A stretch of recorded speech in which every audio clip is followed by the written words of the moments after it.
This is Kuhn Cassius for IFLTV. Delighted to be joined by the Haymaker twice in 4 days. This is like boxing God golf. damn, what? There you go. Only for you, only for you. How are you, David? You all good? Not bad. Yeah, it was good. I was buzzing the other on Saturday night. I was intrigued to see how Moses was going to step up, and he did it in the most emphatic fashion you could ever think of. Going out there and dispatching a world class, uh, highly ranked heavyweight for many years, and made him look like nothing. If it was anybody in the ring there, any journeyman, you would have said, okay, we've got to step the opposition up, and to do that with Dillian, you didn't. I'm not sure if Dillian landed a clean shot in that fight in that first round. It was so clean and crispy, and it was as good as a performance can be. Let's just go back to a few days ago when we did our interview. You specifically said this fight depends on what version of Dillian White turns up. Yeah, yeah.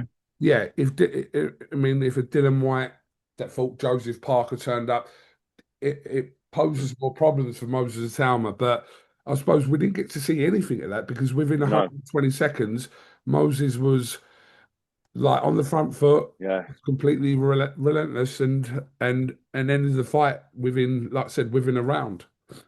He seemed he just seemed in complete control, complete and utter control, super confidence. Dillian didn't look. I don't know what the game plan was, what he was trying to do, or maybe Atoma is just that good. Maybe he is just that good that he's going to do that to everybody. Maybe you get 3 or 4 rounds, maybe Usyk could get a few more rounds out of him. I can't see what else he needs to do to justify getting. Obviously, in an ideal world, getting more rounds. But if Dillian White can't give you half a round, what else is out there? So, David, after the fight, we saw a post. I don't know if you saw this at all. Sonny Edwards put a post out speculating that Dillian White had a foot or leg injury going into that fight, etc. Now, I haven't had any kind of complete confirmation from anyone from Dillian White's team that this is accurate, but I'm just going from those comments that Sonny Edwards had put publicly on his post that he did have a leg or foot injury. Mhm. I don't know if you've heard anything about this. I haven't heard anything, but 9 times out of 10, every fighter gets in the ring with some injury that they're masking. That they're, I've had multiple injuries that no one even knows about, and it's just one of those things. It's one of those things. Obviously, at 37, he would have wanted to be 100%, but there's a reason why he's been out of the ring for so long. It's not because he's not injury prone. He had to pull out of that fight against Joe Joyce of an injury. If he would have pulled out of a second fight, high profile like this, close to the fight, he wouldn't have had the opportunity to. No one would have trusted him again to stage a big fight and pay him the big bucks. He got paid handsomely for this fight. He got rewarded for coming in, and you're a prize fighter. You get in the ring in the best condition you physically can. And if what we saw on Saturday night was the best he could muster up at 37, then that's what it is. It didn't look that great, but I don't want to diminish what Atomas did and how good he is. I said if he can dispatch him in the first 4 rounds, then he's the truth. And whatever version of Dillian White that was a fantastic performance. I want to talk about Moses after this, but just to finish off on Dillian White, David, you've been into a fight, the Bellew fight, knowing that like obviously you had an injury going Mm, into that fight, mm, which obviously told in that fight. mm. The thought process around that, if that is the case, and he went into that with an injury, what is that thought process for a boxer like yourself? Is it fuck it? I'm going to do it. I'm going to do it anyway. Yeah, if you try and wait until you're 100% before you get into a ring, you won't end up getting in the ring. Yeah. There's always an injury that is bite cancer and worthy in some description. I've busted my hands before. I've had one hand going fight, but when that bell rings, the adrenaline flows. So whatever the pain is, you can deal with it, and you just figure it out and let it heal after the fight. We're warriors. We got to just get in there and just make the best of it, best as we can with the shape we've been able to get into in those sort of 12 weeks leading into it. So it's horrible when fighters have to pull out. I've had to pull out. I've had injuries where I just couldn't perform. But if you have an injury that reduces your lateral movement, you just got to minimize the lateral movement. You just got to do what you got to do to get through it. But that happens as you get later on in your career. But Dillian White, I don't know what he's got. It didn't look like he's got much left. But does that mean him having having the third fight with Derek Chisora wouldn't be a classic? Does that mean that Derek Chisora is going to knock him out in one round? I don't think so. I just think he might have been injured. Maybe his training camp was terrible, and Itauma's just different level, and it just left him on the pile on the floor. So maybe if Dillian's still got love for the game, if he does feel he wasn't, that wasn't the best version of him. Obviously, it wasn't. But if that wasn't a true reflection of what he can do, there's still fights out there for him. There's still action out there if he still wants to do it. But it would be tough to go out on a one round knockout like that. Particularly if he had a bad injury that really affected his training. David, let me ask you a question. Be as honest as you can with Yeah, me. yeah. If you could go back in time, we know your leg was fucked going into that Bellew fight. Mm, mm. Would you, in hindsight, if you could go back in time, would you have not taken that fight? No, it happened how it was supposed to happen. That's how my career is supposed to play out. I had to have been in that ring, You couldn't fucking walk. You swinging around. couldn't walk. I know, but what that did do though, that showed people the desire I have and the heart I have to win by any means, and you just got to just hang on in there, keep swinging to the bitter end. You die on the battlefield with all your bullets empty in your gun. That's not that wasn't I wasn't able to show that throughout my career because I was able to knock people out real quick. It took to me getting a bit older and a few injuries to have to be able to then show that after that. So it was nice that people got to see that. I'm not a quitter. No one likes to be called a quitter, and I've never quit, and I'll fight to the bitter death. It's mad because us as fans just look at that and go, "Oh, well done, David." But you're like risking everything by your not just your ego and pride and all that fucking bollocks, but But everything. no, but I didn't go into it expecting that to happen. In a million years, I never thought that was going to happen. Never. It was completely unknown. Obviously, you have injuries, but that's just part of the game. I've had way worse injuries that haven't resulted in me knocking someone out really easily. So you got to take it both ways. Let's talk about the 20-year-old sensation that is Moses Itauma. I mean, there is such thing as kind of putting too much pressure. This, well, say a kid, I mean that respectfully, he's 20 years old, but he looks very promising kind of for our future um, as the country's hope for who could dominate the next few years. Yeah, not just not. He's not the type of person you think. I think he can nick a world title. It's not about. It's that he's that guy who can literally dominate the world. He's got all the ingredients needed. I haven't seen one chink in his armor. Normally, I can see him quick. I can see everyone's chink. He does that. His footwork's crap. He can't. He doesn't feint enough. Or he gets hit with too many shots. He's doing it. He's doing everything that he needs to do if he wants to go on and not only win but unify and reign for a long time. He's that person who could reign for 10 years. He's got that situation where a Larry Holmes where he can just own a whole portion of the boxing history. He's that young, that fresh. Same as Mike Tyson. But I think he lives a better. Obviously, Mike Tyson's got a crazy life. Imagine Mike Tyson had his mindset and his drive and his clean way of living and didn't have all of the madness happen. It seems like the perfect storm for British boxing, and he's as hot as you can be. I can't think of any heavyweight on the planet who you could say, yeah, they've got a better shot at completely dominating for years to come. I can't think of anybody. I think he's the only guy. He's the only guy.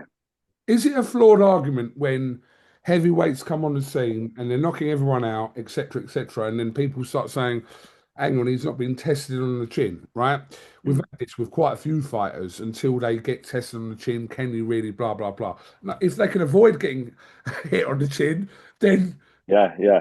But is there an argument as well? I spoke to Antonio Tarver after actually about he was in Saudi Arabia, and he kind of just questioned that and said, "Can he take a punch?" Do we need to be concerned about that now, or let that come naturally? I don't think that. Remember, the less punches you take, the more you can take a punch. It's like chopping down a tree. You can have a tree and hit it with an axe thousands of times and nothing happens, and then sooner or later you don't know how far it's gone, and then it goes down. Where the human chin is like that. The more you take, the quicker it gets to, and once it snaps, that's it. You've got no punch resistance. So the fact that he takes so few punches means his chin will last longer. Look at fighters who had great chins in their early career. Later on, as they get older, they just start getting chinned all the time. But it's because they take too many punches. So avoiding the punches is key, and he seems to be really focused on that because I very rarely see him take a big blatant jab. You know, his head's down, he's slipping and sliding, his feet are there. So he's definitely the future. I'm super positive about that. You was a brutal puncher at both Mm. weights. Who hit Mm. you the hardest?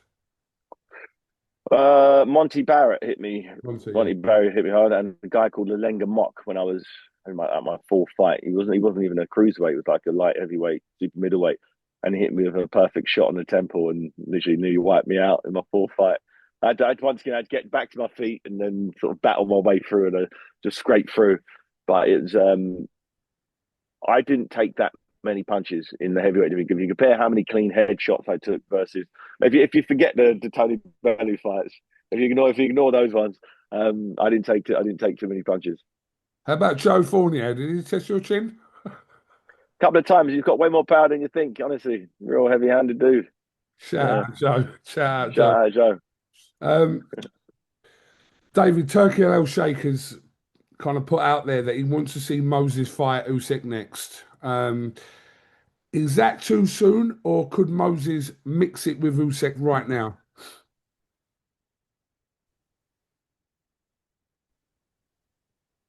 I think there's no one else.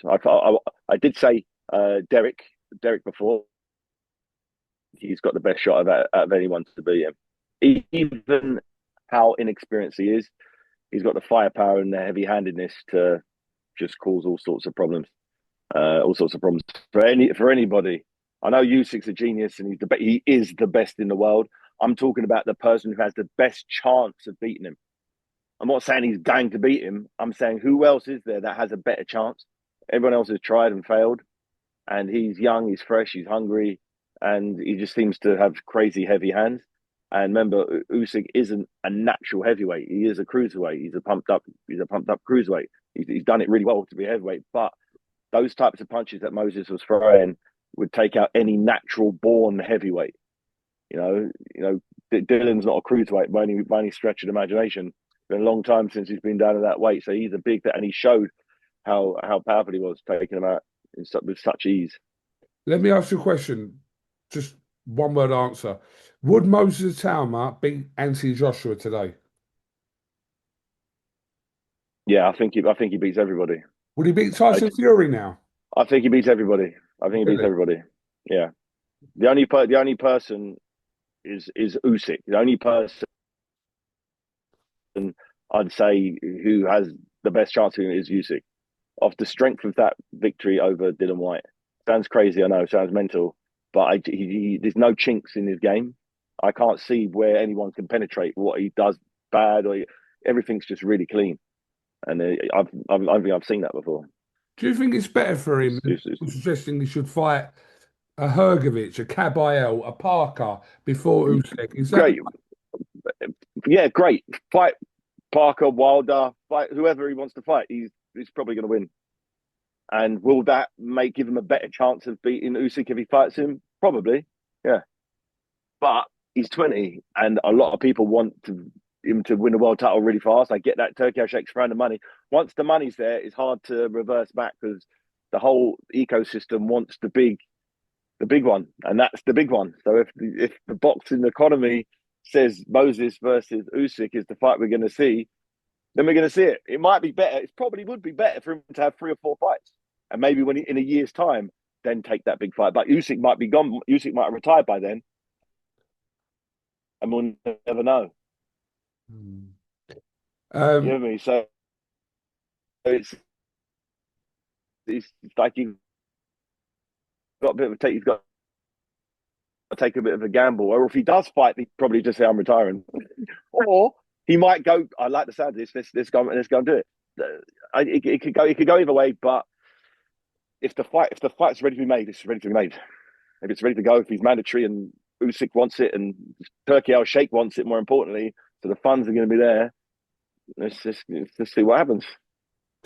It's a mad, mad world we're living in boxing. Crazy, it's crazy, crazy, crazy world. But you got to remember how many fights did Usyk have when he was undisputed cruiserweight champion? About 12, right? Yeah. 12, 13 fights. Because he was such a good amateur, he was able to just fast track straight to the championship fights. Whereas Itauma hasn't had that, but he's just that physically and technically, and he's so mature already that he's just one of those freaks. So crack on, let's see who wins.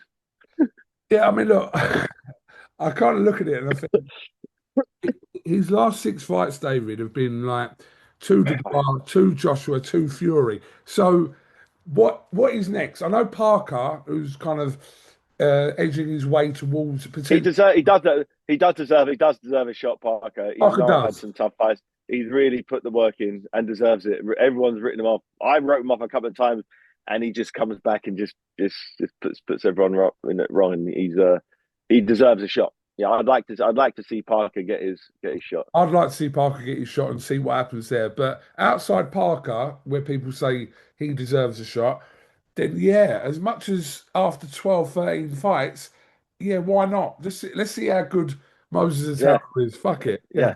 yeah, Jackie, that's it. And I'm sure he'd want that.